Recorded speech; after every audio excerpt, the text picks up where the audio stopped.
لأن هذه مسؤولية وطنية، ولأن المجلس المحلي ورئيس المجلس المحلي وإن كان من الطرف الآخر هو يمثل إرادة الناخب وإرادة أهل البلد، ولا نقبل بحله ولا نقبل بتغييره واستبداله برجل معين. أما اليوم قبل أسبوع عندما خرجت من المجلس المحلي ودخل مكاني الشخص المعين وكلكم تعرفونه، رجل ربما من المفدال في أحسن الأحوال، ربما يكون من المفدال من القدس. عندما دخل مكاني في المجلس المحلي لتصريف أعمال المجلس المحلي إلى حين إجراء الانتخابات، سارعوا إلى الاتصال بوزارة الداخلية وطلبوها بتأجيل الانتخابات أبعد ما يمكن. هذه هي المسؤولية الوطنية. نحن نقول إنهم يمثلون إرادة الناخب، لا نقبل بحل المجلس، وهم يريدون إقصائي من رئاسة المجلس وتأجيل الانتخابات إلى ما شاء الله. هذا الفرق. على هذا يتم التصويت في 19 شهر، وليس على علي وعمر، على من يرى في قرار أهل عرابة مسؤولية وطنية وقرارا وطنيا وحسما وطنيا، ومن يفضل هذا المعين على قرار أهل عرابة.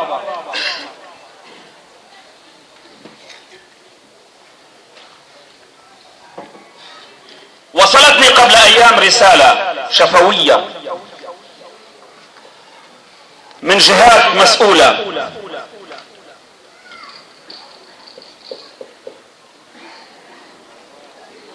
عندما أقول لكم نص الرسالة تعرفون من هي هذه الجهات.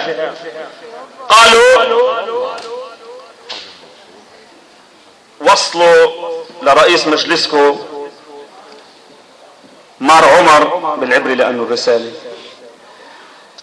قولوا له انه ثقته زايدة بنفسه شوي، خليه يخفف هيك ويحكي على المنصات.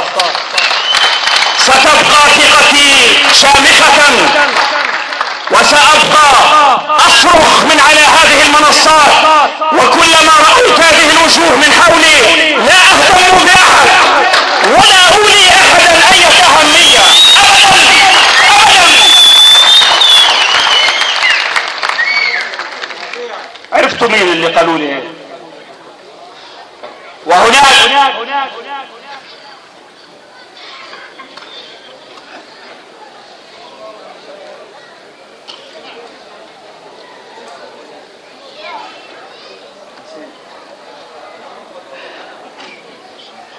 على أي حال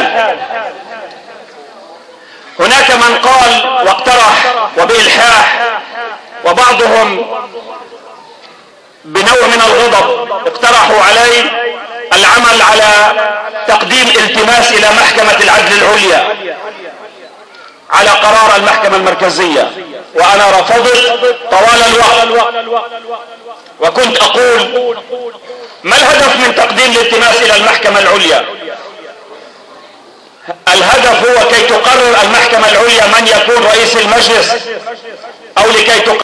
مجريات المحكمة أدرك بشكل جلي وواضح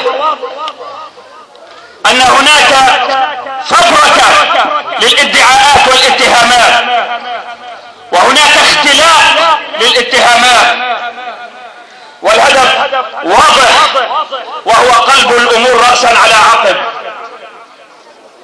لم يجرؤ مقدمو الالتماس على الحديث عن التزوير في قاعة المحكمة، وكل الحديث كان يدور حول الاتفاق. أما اليوم في كل مناسبة وفي كل بيت وفي كل مكان لا يتحدثون أبدا عن الاتفاق، إنما يتحدثون عن التزوير. إذا كان هناك تزوير فلماذا لا تتحدثوا عنه في المحكمة؟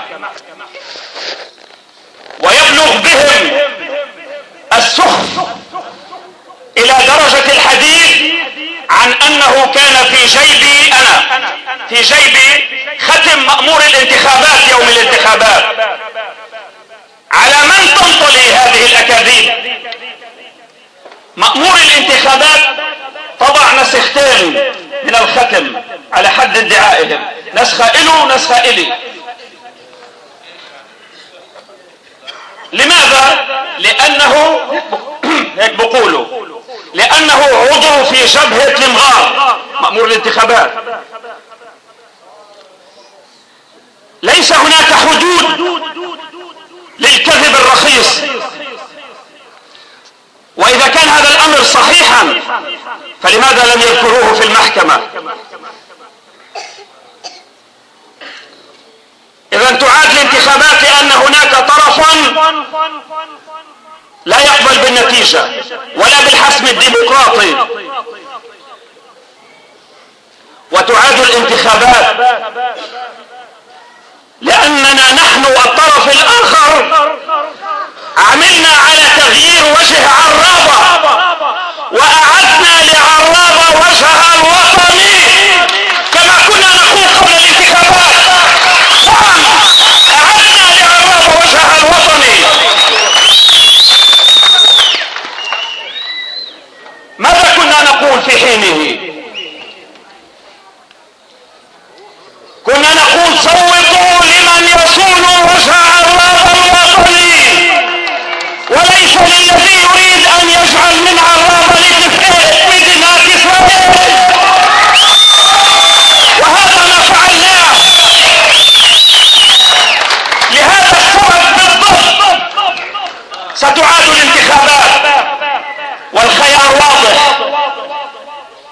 الخيار واضح بين من يريد الشق العربي من هذا الشعار أو الشق العبري من هذا الشعار. لا أريد تكرار الشعار.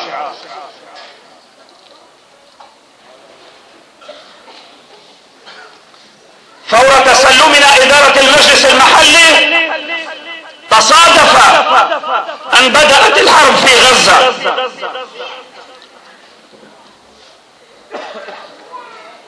لولا شوي بيتهمونا بالحرب، احنا اللي اشعلنا الحرب. في الشاي يا شيء ميه سخنه. تصادف ان اندلعت الحرب في غزة، ووجب علينا ان نعلن صرختنا ووقفتنا، فنظمنا المسيرات والمظاهرات والاعتصامات.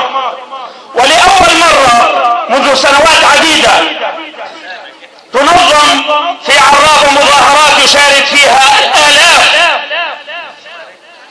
وكان هذا سببا آخر لإعادة الانتخابات كما بلغني من جهات خارج البلد. كنا نطرح في الحملة الانتخابية عدة شعارات أو ثوابت هي الأرض والتعليم والإنسان.